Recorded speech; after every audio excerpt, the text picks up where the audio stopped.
সরাসরি হামলা যেটাকে বলে, সরাসরি হামলা একদম মুখোমুখি হয়ে গেছে। আপনারা যদি দেখেন যে কোনো মুহূর্তে কেউ মারা যেতে পারেন। ভয়ানক পরিবেশ, ভয়াবহ, এবং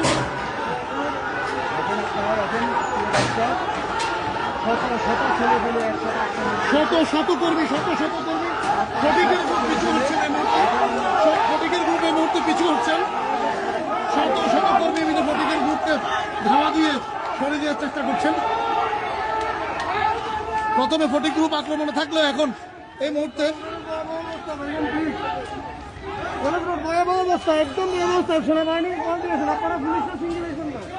ভয়াবহ অবস্থা দেখা যাচ্ছে। এখনো পর্যন্ত প্রশাসনের কোনো লোক এখানে উপস্থিত হয়ে পারেনি। আমাদের সাংবাদিক প্রেস ক্লাব সেক্রেটারিকে আমরা দেখতে পাচ্ছি যে উনি প্রশাসনকে অবহিত করার চেষ্টা করছেন বিষয়টি। যে কোনো মুহূর্তে আসলে ছাত্রদল সভাপতিকে আমরা দেখতে পাচ্ছি রাজীব সাহেবকে স্লোগান দিচ্ছেন। ওনারা এই মুহূর্তে ফটিক গ্রুপকে একদম হামলা করে এখান থেকে সরিয়ে দিয়েছেন এবং এই রাস্তায় হয়তো থাকতে পারেন কেউ, সেখানে আবার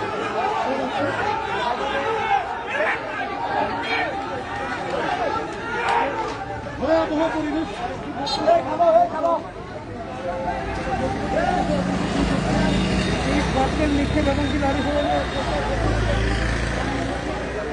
আপনারা দেখতে পাচ্ছেন দাগনভূঞা বিএনপি দুই গ্রুপের সংঘর্ষ চলছে।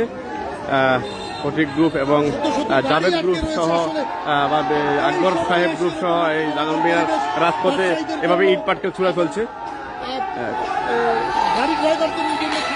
স্কুল বাসগুলো যাচ্ছে, আতঙ্ক বিরাজ করছে আসলে।